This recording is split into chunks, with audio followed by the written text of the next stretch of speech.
ಶ್ರಾವಣ ಮಾಸದ ಕೊನೆಯ ಸೋಮವಾರ ನಡೆದಂತಹ ಕಾರ್ಯಕ್ರಮದಲ್ಲಿ ಬಸವೇಶ್ವರ ಪುತ್ಥಳಿಯ ಪ್ರತಿಷ್ಠಾಪನೆಯನ್ನು ಮಾಡಲಾಯಿತು. ವಿಜಯಪುರ ಜಿಲ್ಲೆಯ ಬಸವನ ಬಾಗೇವಾಡಿ ತಾಲೂಕಿನ ಮಸಬಿನಾಳ ಗ್ರಾಮದಲ್ಲಿ ಬಸವೇಶ್ವರ ಪುತ್ಥಳಿಯನ್ನು ಪ್ರತಿಷ್ಠಾಪನೆ ಮಾಡಲಾಯಿತು. ಗ್ರಾಮದ ಪ್ರಮುಖ ಬೀದಿಗಳ ಮೂಲಕ ಬಸವೇಶ್ವರ ಮೂರ್ತಿಯನ್ನು ವಾದ್ಯದೊಂದಿಗೆ ಭವ್ಯ ಮೆರವಣಿಗೆ ಮೂಲಕ ತಂದು ಪುತ್ಥಳಿಯನ್ನು ಪ್ರತಿಷ್ಠಾಪನೆಯನ್ನು ಕೂಡಲ ಸಂಗಮದ ಬಸವಜಯ ಮೃತ್ಯುಂಜಯ ಸ್ವಾಮೀಜಿಯವರ ನೇತೃತ್ವದಲ್ಲಿ ನಡೆಯಿತು.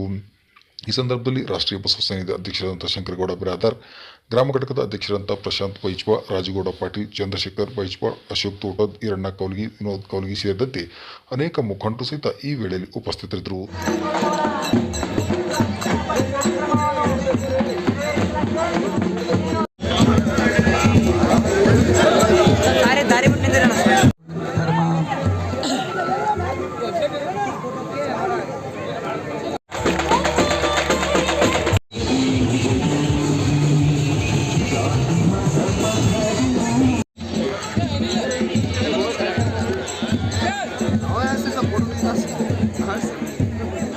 ವಿಶ್ವಗುರು ಬಸವಣ್ಣರ ಮೂರ್ತಿಯನ್ನು ಸ್ಥಾಪನೆ ಮಾಡಿ ನಮಗೆಲ್ಲ ಆಶ್ರಮ ಉಂಟು ಮಾಡಿದರೆ ಇಂಥ ಒಂದು ಪವಿತ್ರ ಕಾರ್ಯಕ್ರಮದ ಜೊತೆಯಲ್ಲಿ ರಾಷ್ಟ್ರಮಾತೆ ಕಿತ್ತೂರಾಣಿ ಚೆನ್ನಮ್ಮನ ಪುತ್ಥಳಿ ಅಡಿಗರು ಸಮಾರಂಭ ಮಾಡಿರ್ತಕ್ಕಂಥ ದೊಡ್ಡ ಇತಿಹಾಸವನ್ನು ಮಸಿಮಾಳದವರು ನೀವೆಲ್ಲರೂ ಕೂಡಿ ಮಾಡಿದ್ದು ಭಾಳ ಹೆಮ್ಮೆಯಿದೆ.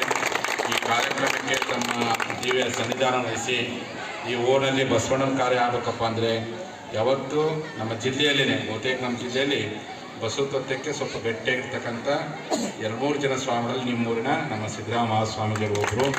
ಹಾಗಾಗಿ ಪೂಜ್ಯರ ಸನ್ನಿಧಾನ ನಡೆತಕ್ಕಂಥ ಕಾರ್ಯಕ್ರಮದಲ್ಲಿ ಭಾಗವಹಿಸಿರ್ತಕ್ಕಂಥ ನಮ್ಮ ಬಸವ ಸೇನೆ ಕೆಲವೇ ನಿಮಿಷಗಳಲ್ಲಿ ಅದರ ತಾಲೂಕು ಘಟಕನೂ ಗ್ರಾಮ ಘಟಕ ಆಗಿದೆ. ಅದರ ರಾಷ್ಟ್ರೀಯ ಅಧ್ಯಕ್ಷರಾದ ಶಂಕರಗೌಡ ಬಿರಾದಾರ್ ಅವರು, ಈ ಊರಿನ ರಾಜಗೌಡರು